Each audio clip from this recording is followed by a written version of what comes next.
Hello everyone, welcome to the museum here at the Brea Tar Pits. This is a fascinating place. We do have a unique connection to the past. But before I go any further, I have to say something about our name. The Brea Tar Pits, that is it's almost completely misleading. There is in fact no tar here, nor are there any pits. I'll explain. That black sticky stuff you've seen bubbling up out of the ground around here, that's actually called liquid asphalt. Tar is man-made, liquid asphalt occurs naturally, and when it bubbles up out of the ground, it really only forms a shallow sticky seep just a few inches deep, so not exactly that vast pool like the word pits kind of brings to mind. Also, that's Wilshire Boulevard out front, not La Brea. So, if we were trying to be more accurate, we might call ourselves something like the Wilshire Shallow Sticky Liquid Asphalt Seeps Museum. The mouthful's not so catchy. I think we're all much more likely to visit a place that's got a name that's, almost like the sound of a thrilling movie, something like The Creatures from the Brea Tar Pits.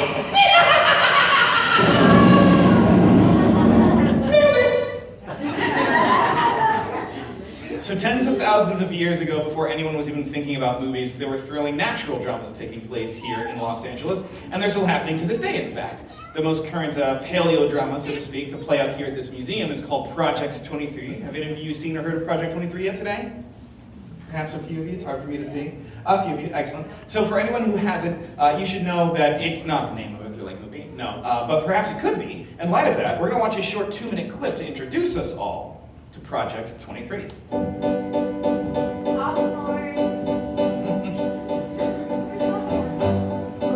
Project 23 is the most important dig that we've had here in the last 100 years. We have an entire population of animals that we can study. And the more that we find, the more answers we can eventually figure out. It could double our fossil collection. It could lead us to find out so much more about the late Pleistocene and how these animals lived and ultimately how they died. Project 23 is a salvage project started in 2006 when the art museum next door to the Brea Tar Pits dug an underground parking structure. They found 16 deposits of fossils, which they boxed into 23 boxes, hence the name Project 23. It was suspected that we were going to find fossils right next to the world's largest Ice Age fossil site, and we did. Zed was discovered because the art museum next door decided to dig a really big hole. A backhoe was planing the ground and all of a sudden hit his skull. So they found everything in place and it turned out to be about an 80% complete Columbian mammoth in only 45 square feet. This is one of his cool pieces. This is his left tusk and it's the first complete tusk ever found at Rancho La Brea. Normally we find a deposit, dig down, find all the bones and pull them out and process them, but we couldn't do that because there was a parking structure being built. So we boxed up the whole deposit. We found the edges, dug down around it, dug underneath it, boxed it up, craned it over onto our property. Not only do we have to excavate all of the fossils, we also have to clean them, identify them, catalog them, database them, and store them. We keep the fossils for research as well as education and exhibits. People from all over the world come to the tar pits, study the fossils that we have here. We're a site-specific museum. We're extremely important. All the questions are not answered. We don't know what we want to know. And so because the fossils are here and because the data is here, hopefully going to be some researchers in the future who are going to be able to answer some questions. Project 23, it was a golden opportunity. And when it pretty much just fell right in our laps, we knew exactly what we had to do. That, of course, is dig. We've had a lot of practice. We've been digging things up around here for over 100 years now. And what we normally find are the remains of extinct animals, but really there's so much more. The things we dig up are usually somewhere between 11,000 and 55,000 years old. When our excavators open up one of these crates and dig their way down into that deposit, it takes us all further and further into the past, and it's here we can begin to piece together the stories those bones have been waiting to tell us for thousands of years. Now it all starts when our excavators carefully remove fossils one at a time from a deposit like this. A deposit is pretty much just a solid mass of dirt and asphalt containing those fossilized remains. It's chock full of bones. Removing them is a very slow, delicate process. This deposit, it's solid right now. It wasn't always that way. It was once just a small part of a massive oil field that currently resides 1,700 feet directly beneath your seats. Now, during the late Ice Age, a phenomenon took place that still occurs today, where liquid asphalt from this oil field rose up through the cracks in the Earth's crust. Now, when it got to the surface, it formed those shallow, sticky seeps that I mentioned earlier, just a few inches deep. These seeps were eventually covered over in leaves, dust, water, what have you. This, in effect, camouflaged it, making it undetectable to the naked eye. So what we suspect happened is that during the warm summer months, when that asphalt was particularly sticky, unsuspecting animals would wander in and then become hopelessly stuck. So, who were these animals? Let's take a look at a few now. Here we've got a short-faced bear, a dire wolf, saber-toothed cat. This predatory bird with a 12-foot wingspan is called a teratorn. We've also got a Shasta ground sloth bear. These are just a few examples of some of the extinct creatures' remains we've recovered from different deposits around the museum, and as is clearly noticeable, these skeletons are incomplete. So we do have some work to do to fill in all of those missing pieces, and I'll talk more about how we do that with the saber-toothed cat in the top right-hand corner. And fun fact, this is your official California state fossil, which is something that you have. So what we're looking at is a partial skeleton of an adult Smilodon fatalis. These remains closely resemble some of those found in one of the crates. Now, over our century of excavations, we've recovered over 2,500 Smilodons, so we do have some spare parts, so to speak, laying around to fill in all these missing pieces. And once we do that, we'll take a look at the condition of the bones. This gives us clues as to how this animal might have lived, hunted, died. This is the skeleton key, opening our imaginations, and it's here in our minds where they truly appear to come back to life.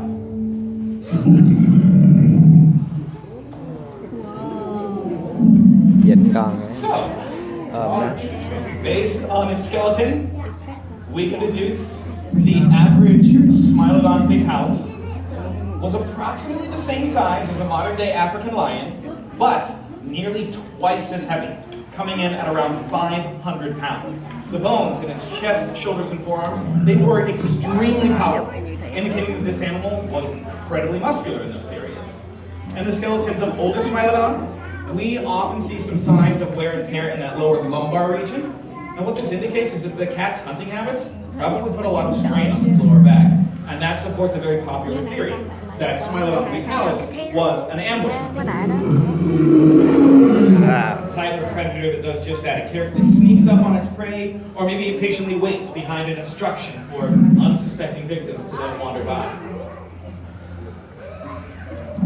So paleontologists then speculate the saber-toothed cat might have grappled its prey to the ground and simply incapacitated it with its own massive bulk before delivering the death blow with those formidable canines.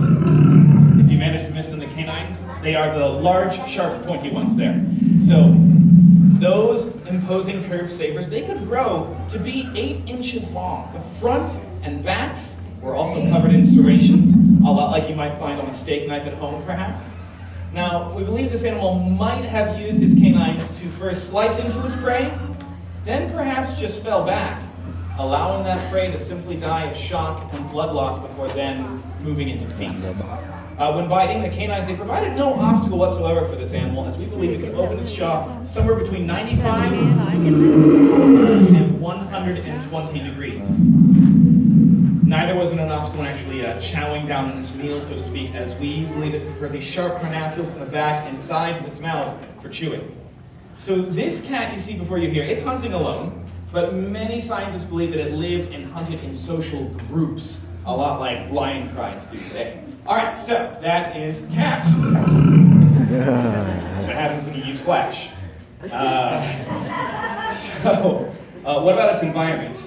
The asphalt, it acts as a time capsule, preserving not just the animal's remains, but also some aspects of the natural environment in which it lived as well. The plant evidence that's been preserved, such as trees and foliage, it paints a picture of a Los Angeles that's different from the one we currently know today. There, of course, were no large buildings or any freeways back then. The average rainfall was wetter than it is today, the temperature cooler. The plant evidence is consistent with the same sagebrush coat we still have all around us today, but there were groves of oak trees in warmer periods, junipers in the cooler ones. So now as we're looking in on this setting, we will begin to see the figure of a Harlan's ground sloth, right there, blissfully munching away next to a watering hole and completely unaware of the asphalt seep concealed beneath its path. Now, as it continues its munching and moves closer, it's going to see its own face. See, there. It's stuck. Now its panic sets in. Its struggle is intensifying. It's going to use all of its own brute strength against that powerful suction force of the asphalt. As its predicament worsens still, it lets loose a series of loud cries. The saber-toothed cat is slowly stalking towards all this commotion, but she is not alone. These cries are ringing out like a dinner bell in the ears of all of hungry predators. The number of carnivores we excavate here outnumber those of herbivores by nearly 9 to 1. So that ratio, it sort of gives us a scene like this. One craft or gourmet back in a bag and like many of those ravenous predators. Smilodon is first on the scene.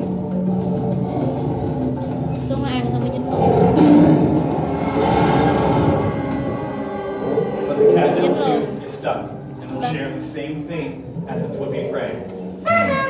Let's just freeze things here for a second.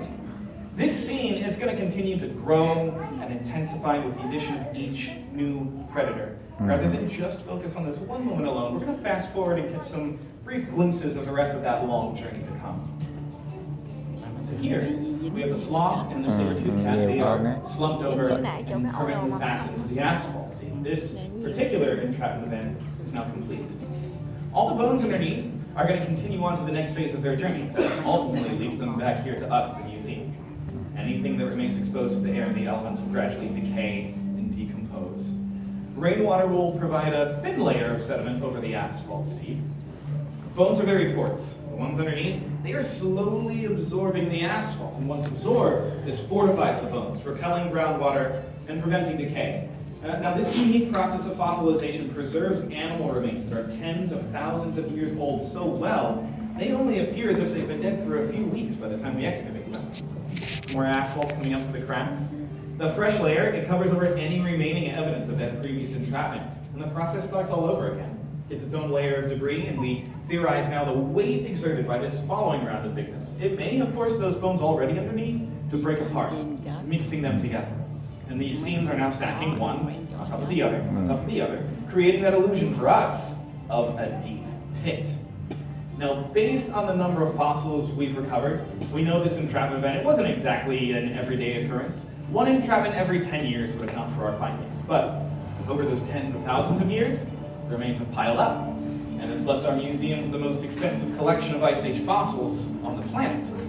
Since official excavations began back in 1913, we've recovered over 3.5 million fossils. And Project 23 could add some 2 million more.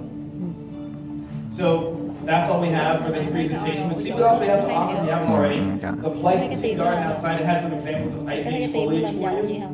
Zed's remains, that Columbia member from the video, they're on display throughout this entire museum. You can also head on over to Project 23, whether it's on a tour or by yourself, and maybe catch a glimpse of our excavators hard at work with your own eyes. Thanks so much for coming, everyone. If you enjoyed the show, spread the word. If you have any questions, stick around. Thanks a lot.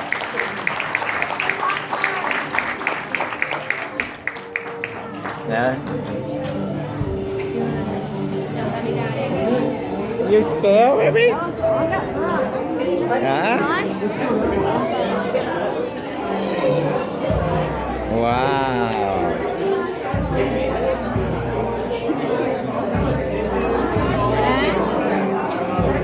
Cô nhớ ngồi đây nhậu con sợ không? Are you scared? Hả? Chờ con, chờ cho người ta đi hết hả?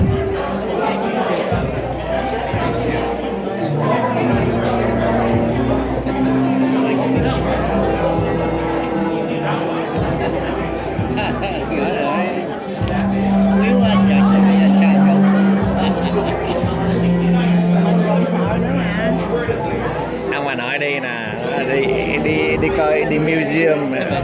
Cũng sợ. Sợ. Nhưng mà sợ chứ. Cũng làm hay ha bà nội ha. Mình biết là con giả nhưng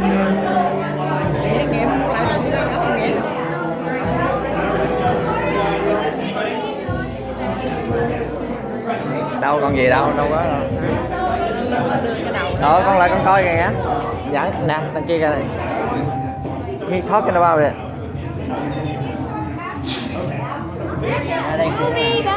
Đâu đây kia đằng kia kìa. Đi lại touch it. Go. Thả nhanh xuống. Go, come on, just go.